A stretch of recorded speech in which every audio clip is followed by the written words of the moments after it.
Crabbe's, Journal 17. The wind had dropped and steadied by dark, and the rain drizzled coldly. We scrambled and scratched over the rugged terrain, climbing and slipping. Mary began to make some sense, and I began to hope that if we were to make it through the night, we'd be okay. One particular ridge would make a mountain goat worry, but we started up, compelled to push on. It went up steeply for maybe 2 stories. There were lots of hand and footholds, all right. On a sunny day, it would have been a fun climb, but with numb, cold fingers and feet like frozen clubs, with 24 hours of travel behind you and a body half dead, it was tough. We tore the flesh on our fingers and banged on our knees a million times. The tedious hiss of rain on the rocks was broken up by exhausted grunts of exertion. Up we toiled, so slowly, unable to see the top until we were almost there. I got over the top first and turned to drag Mary the last few feet. We lay there, breathing heavily. Finally, I sat up. "We made it, Mary," I said. "That's the toughest climb finished. I remember. There's only a couple of ridges left. Easy ones. So we're home free. Just a few hours from the lake. We'll never be chased this far." "Let's rest," was all she said. But I took that as a good sign. She was over her panic. And she was back in touch with herself. Enough to know she was tired out.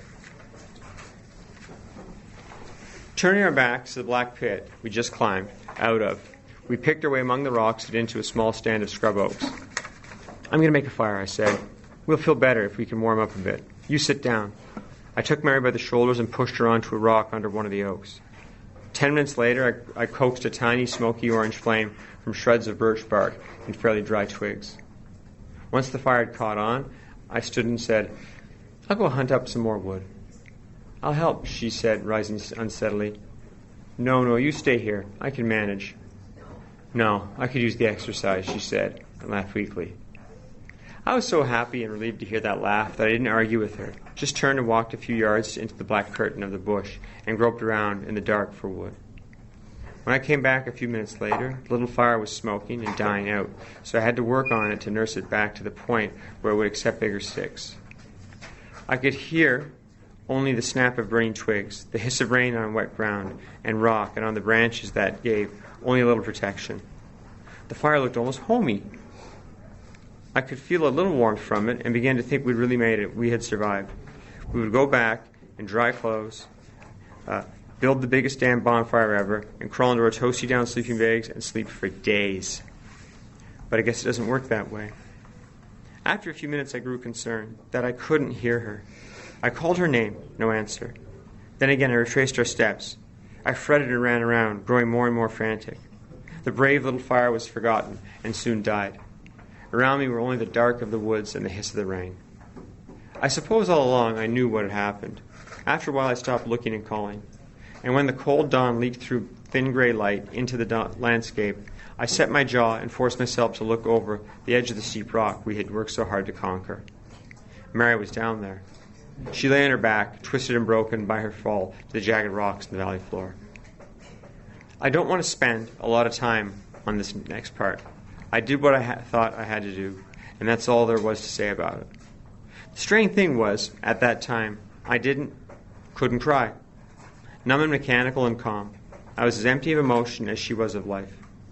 I seemed to have complete presence of mind, and, after a long climb staring at her and building up the courage to climb down and do what was necessary, I carefully picked my way to the bottom. I couldn't take her back to civilization. That was obvious. And I couldn't bury her in the rocky ground. Not even a rock grave would keep animals away for long. I spent all day gathering wood, carefully avoiding looking at her as I returned with each armload. The constant activity kept me warm, and since there was no rain, my clothing dried out a little. Dusk had arrived by the time I finished. The light breeze that blew all day had removed the clouds and dried the air. The first stars began to show when I lit the fire, using several starter fires, with lots of birch bark and branches with the soggy bark stripped off. As the last light faded, I watched from the top of the ridge until I was certain the raging fire would not quit on me. By then it was dark. The stars would give me enough light to travel by, if I moved slowly. I took a bearing with the compass and said, "Goodbye, Mary," to the flames that crackled and raged, and turned and left the place. The roar of the inferno gradually faded behind me, and the leaping shadows seemed to show me the way to go.